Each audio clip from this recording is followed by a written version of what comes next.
really hard and it caught you by surprise? Yeah. I mean, I think for me it was at the Minnesota game. You know, they came out and was run heavy. And, I mean, I'm taking on tight ends that easily have more weight than me. And, I mean, after the game, I feel like I got hit by a semi-truck, man. Just it was fast. It was rough out there. But that was a game for me that was like, all right, you know, you gotta take care of your body, you know your stuff, and bring your A game because it's for real out here. So, yeah, that was probably the game that taught me the most. What did you do differently to take care of yourself? I mean, really just getting more work done on my body throughout the week, making sure I get my massages 2 to 3 times, you know, doing contrast baths every day, you know, twice a day. I come into work an hour early, do it then, stay after work, do it again. Acupuncture, something that I can't stand. I hate needles. I will cry at needles, but I had to learn to suck it up because I need it. So that's another thing. And, you know, really mentally too, you know, just taking the time to actually sit down, be still, get your mind together. You know, at home before work, you know, being peaceful because, you know, it gets rough, you know what I mean, during the season. So had to learn how to do that too, just keeping everything in the balance so I can, you know, be able to perform at my best. Last year, what did you prioritize or emphasize this offseason to get better? You know, football IQ, getting smarter, and I'm still here. You know, I ask, you know, every single day when KJ was here, that was my teacher. Now it's, you know, Jamal, Bobby, even Shed, you know, because Shed was, you know, with that Legion of Boom, man. So I take a lot of information and knowledge from him. And like I said, Jamal and Q, man, just getting better at my football IQ, going back through games, looking at indicators, seeing stuff that I didn't see before, so that when I'm on the field, I can be just that much faster. And, you know, really getting strong. That was another thing I wanted to focus on in my offseason because, like I said, that was my first time starting games and going head-to-head. You know, grown men all the time, every day. You know, I haven't been doing that, you know, ever since my rookie year. So I know a focus for me was, I got to get strong. I got to move some weight this offseason so I can be ready. So that was my 2 focuses for real. KJ right I mean, I miss him dearly. I mean, like I said, that was my teacher. You know, that was my mentor. When I did end up getting the starting job and, you know, the game plan was just coming fast at me. And I'm just sitting here like, okay, this is not making any sense. And, you know, hit KJ one day. He was like, hey, man, I'm up here at 6 in the morning on Thursdays. If you can get here. So I come up there at 6 in the morning and KJ is going through film, just teaching me how he sees the game, teaching me how to do my drops and just what to see, what to look at, what to key. And that was my guy, man. That was my teacher. So I miss him a lot.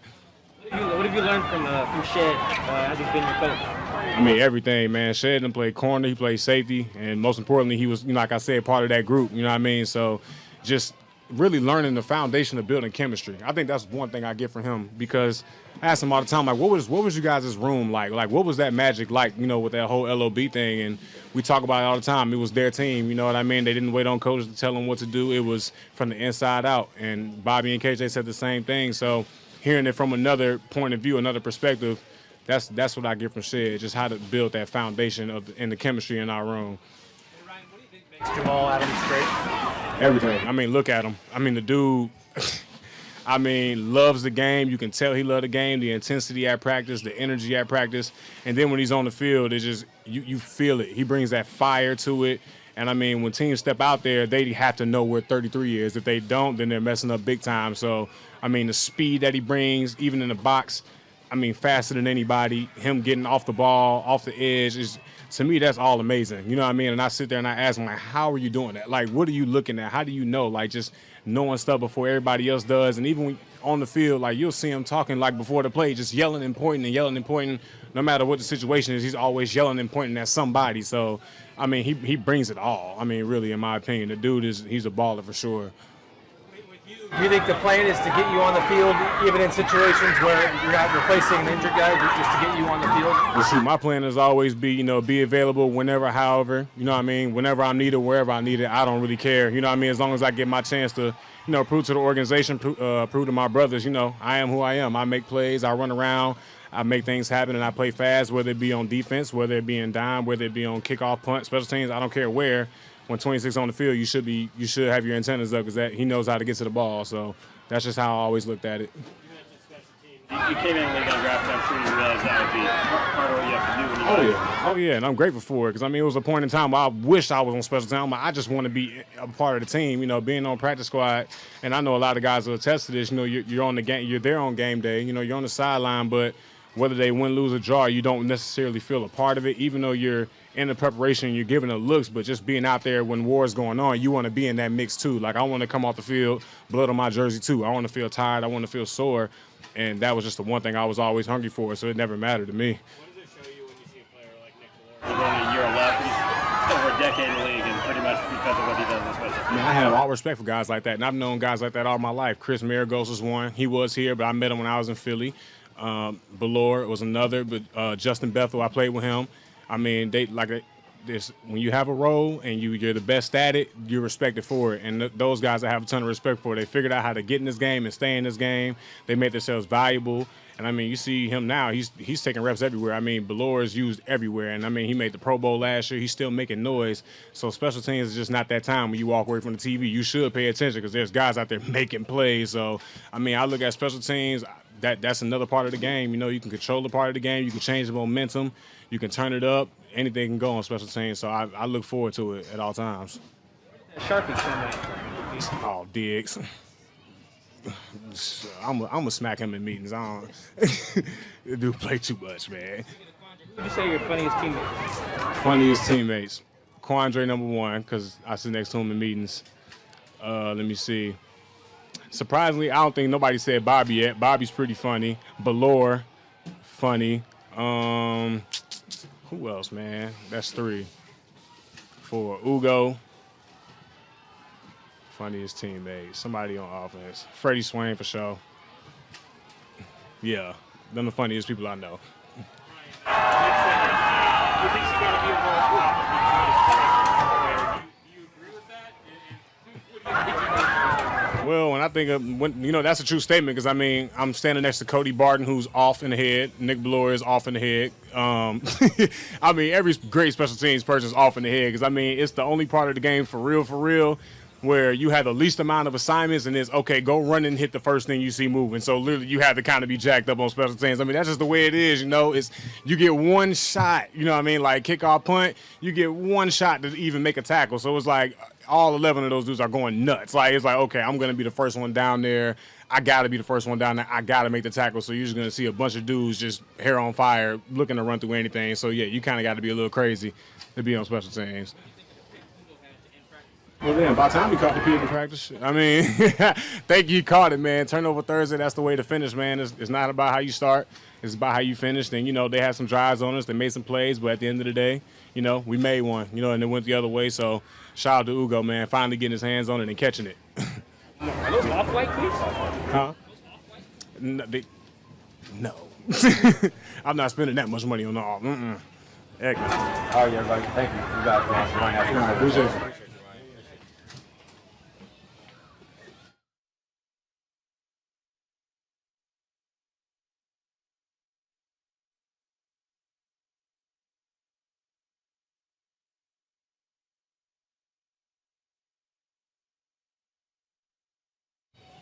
How good is it being back out there after 2 weeks of practice?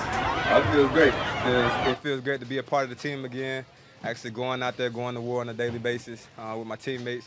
So I'm just happy to be healthy enough to be back out there again. Say that one more time. How are you feeling with the scheme, picking up the offense? Oh, I feel great about it. It's a lot of great leaders on this team that, they work with me on a daily basis, like Russ, DK, Freddie Swain. They're constantly giving me pointers and reminders and helping me clean up my details on a daily basis. What kind of help does Russ fit? He said that you guys are out here early at 6 a.m. What's that been like? Oh, yeah, it's been great. Me and him are building our relationship. We come here as soon as the sun comes up, so we're building our relationship and building a relationship wide receiver to quarterback as well. So, What are you working on when you're out here that early? Just a lot of the little tendencies that he does when it comes to how we do things at the wide receiver position, some of the plays, some of the signals and stuff like that. How'd that come together? Was that something he brought to you, or you thought it would be good? Yeah, so we just had a conversation. I went to him and we were just talking about some things of how I could get better in certain areas. And then he had mentioned that he came here at, I think it said 5:50. So then ever since then, I've been here at 5:50 with him doing that. What was your reaction to 5:50 as opposed to any other time? I mean, it's what I got to do. So, you know, it hurts to get up that early, but, you know, it's worth it in the long run. So when you're here at 5:50, what time does the alarm go off at home? It goes off at 5:15. Yeah, 5:15. Yeah. You prefer deep? How's the transition been from college? Oh man, it's been great. You know what I'm saying? You know, the guys they took me in. You know, accepted me for who I was, and you know, we got something coming. This man named DK. Yeah, he accepted me, allowed me to come in and be an alpha as well. What can you describe to us the issue you were dealing with your toe? And when that started? It had started at mini camp. I had felt that my big toes had some inflammation in them, and then everything after that was pretty much downhill when it came to the inflammation part. So now I'm getting back to it. You know, they're getting back healthy. Decided to be back out there. It sounds like there was some shoe-related solution that the equipment staff came up with. What was that all about? Yeah, it was a combination of many different things when it came to my shoes, my cleats, the sizes of my shoes, certain socks that take away the slipping in the shoe. So, you know, it was a combination of a lot of things. Is it all figured out now, and do you feel 100% on that? Yes, sir. You fearing you were getting left behind your first camp and everything? Was there any anxiety about that? Yeah, it was some pressure at first, you know, but that tells you what type of team the Seattle Seahawks, the type of organization this is, you know, because they constantly encourage me, you know, telling me that there is no pressure. You know, the only pressure that is present is the ones that I'm putting on myself, you know. So credit to Pete Carroll and all the guys that, you know, just allowed me to get healthy and be a part of this team. How comfortable do you feel out there, I guess, with the playbook and everything? I mean, do you feel like you're behind it all, or is it just time to pass out? I feel comfortable. Yes, sir. We saw you take a quick screen early in practice today, and you ran at the end zone. We've heard a lot about the quick passing game that this offense is installing. How do you feel like that suits your skills? I feel like it suits me perfect, you know, because obviously, like my college tape shows, you know, I was getting the ball quick in my hands and making things happen. So, you know, I feel I can continue to do that within this offense, and it's built around the guys that are in this room. You know, so it's a lot of great things in store for this season. How eager would you be to play in the preseason? Do you think that's something you do? Say it one time for me. Playing in the preseason, is that something you want to try to do? Yes, sir, definitely. Yeah, we're still going by a day-to-day time frame, you know, just to make sure everything is good. Just keep on compounding these days so that for the regular season, you know, there's no hiccups. What do you think's been the biggest adjustment you've had to make? I would say just the mental. It's a lot of mental load when it comes to being a receiver here. It's like playing quarterback. You know, I got to be on the same page as Russ at all times. You know, I can't just worry about what I have to do. I got to worry about what the defense is doing, and I got to worry about a lot more things when it comes to Russ. So I would definitely say the mental aspect of it. D, what stood out about when you watched DK maybe last year on TV and now when you watched him in person? What maybe stands out as the differences? He a workhorse. You know, I feel like we have a lot of things in common. Things, the way that he's built. You know, I always pay attention to things like that, the way he gets in and out of his cuts. So, you know, a lot of the stuff that he does, you know, I try to reciprocate and put that into my game, apply it to my game. What do you think makes DK great? I would say his mindset. You know, he got a strong mind. You know, he comes out here and attacks every day, even though he's the superstar of the world. So, you know, that tells you enough right there. You working on return games as well? Yes, sir. Do you have to do rookie stuff, like hazing, buy snacks, things like that yet? I know how to get Popeyes, and I'm probably going to have to get it again this week. For the whole offense, or just receivers? Just a receiver group. Yeah, it's not that bad, you know, not that bad at all. In this receiver group and this competition, what do you kind of see as your main advantage when you do well compared to Freddie? I feel like I work off of them. You know, I come into a room, you know, I'm obviously an alpha, and I just come in and find my way and make the guys around me better. So, you know, I just continue doing that and then continue to learn from those guys as well. Thank you, guys. Appreciate it.